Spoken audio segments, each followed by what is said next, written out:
Good morning, listeners. I am Yusuf Salihuti Kalau with the continuation of the Hausa's English novel called I Found Love in His Eye. Last time we stopped where Zainab said, "It was so scary seeing the sight of Ismail. I guess his jealousy was one of a kind, but who am I not to talk with Yusuf when he is like a brother to me and his family is all I got? If not because of his sacrifice, our love will have been swept under the carpet." Now we will continue with the chapter 14. It was 2 weeks to the wedding, and I woke up with terrible stomach ache. I shouted Auntie Halima's name and I could see white background all over the place. I woke up a few minutes later and I could hear Auntie Halima calling out doctor's name. And that was when I realized I was in the hospital. A young doctor rushed over me. He wrote tests for me and I carried them out. Since the little misunderstanding with Ismail, he refused to call me or pick my call. I did the test and the doctor diagnosed me of kidney failure and he recommended kidney transplant immediately. Uncle Sanusi had no option than to call my dad to come from Kano and see the situation I was in. Baba cried his eye out, blaming himself for being an uncaring father. Likewise, our stepmom too. She seek for forgiveness of everything that had happened and for coming between a father and his children. Uncle Sanusi told them I needed time and space, and the main thing that was their priority is to see me getting well. I checked my phone waiting for Ismail's call, but there was no call at all. Uncle Sanusi called Ismail's elders, informing them of the situation I was in, and that was when Ismail came in after Isha. Auntie Halima, along with Rahila, who was supposed to sleep with me, left us to talk. "I miss you, Ismail. It has been few days to our wedding. Please, I want you to be strong for me and pray for me. The wedding can take place and we may do the event after the surgery," I said, holding his son. "Please let us not suspend the wedding," I added. He kept quiet and all what he did was to look at me. "Ismail, I am talking to you," I said.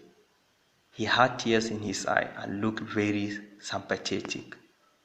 "Zainab, my mom died with same illness. I think everything should be suspended till after the surgery."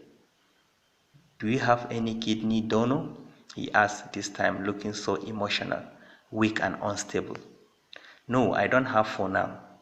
I have not discussed such with anyone, but I am sure Uncle Sanusi have plans. I am just worried about us," he said, releasing his hand from mine. "Ba mutuwa zan yi ba. It is just a sickness. Cuta ba ta kashe mutum, Ismail," I said to him.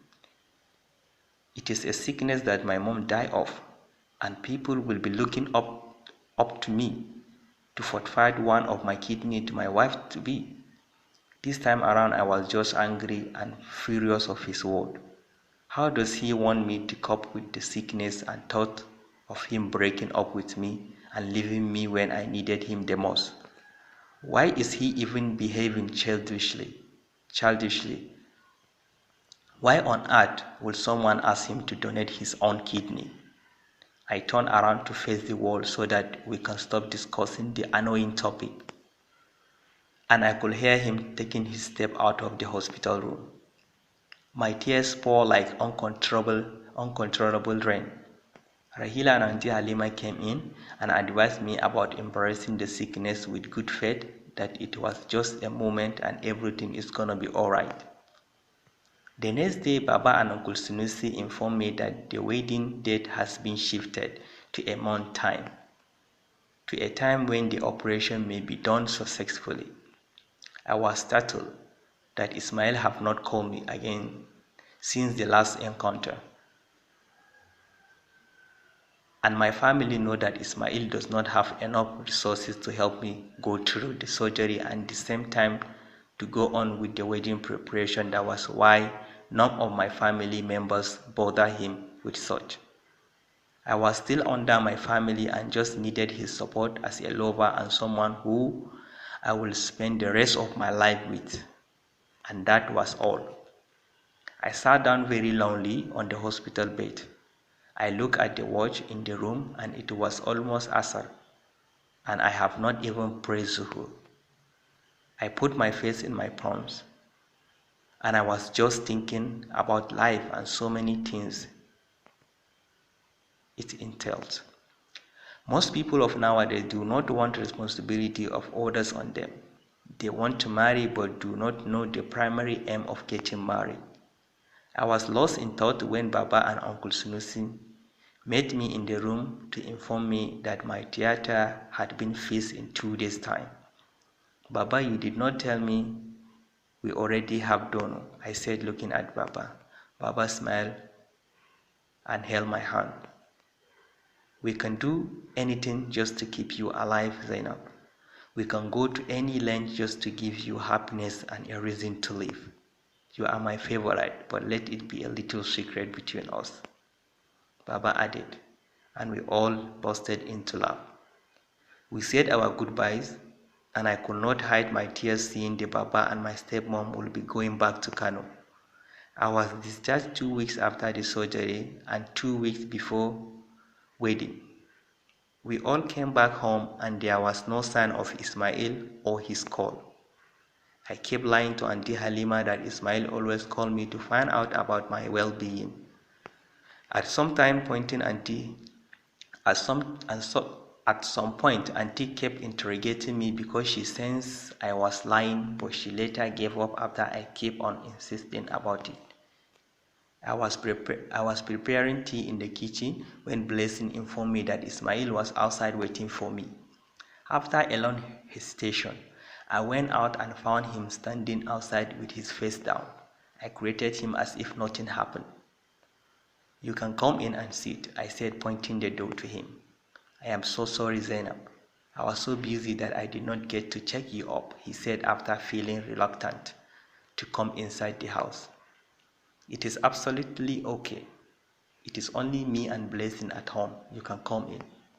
He entered and sat on the floor and still apologizing for his mistakes. We chatted a little and continued with the wedding plans. There was no going to be event, I insisted. It was just the nikah and walima. He waited for Uncle Sunusi to come back home and I left them to talk. It was 2 days to the wedding and I lost hope on Ismail completely. I do not have feelings for him like before. And I kept on having second thoughts about being with him for the rest of my life.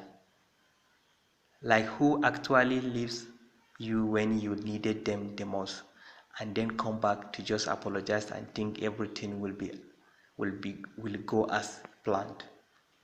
A squeezed paper can never be stretched as a new one. The house was filled up with people and everyone was congratulating me of taking a huge step in my life, not knowing that it was one of the hardest decisions I would be taking, which was living with someone who actually had zero care about me in a life-threatening situation. I kept on hiding my worries from people, and Auntie Halima could not hide hers. She called me to ask if I really wanted to marry Ismail after all what he did. Aure fa rayuwa ce, she said. You will live with him forever, Zainab. I know you love him and it is 2 days to the wedding. We don't want to get angry and take a drastic precautions and step that will worsen your health. We will always go with what you want and our prayer will always be with you. I had tears in my eyes. She had no idea the kind of feelings I have for Ismail. It is mixed feeling that I myself cannot explain. I don't know if I hated him or loved him for loving me to die on hospital bed, for leaving me to die on hospital bed by myself. Listen and subscribe to our channel for the full story. Goodbye.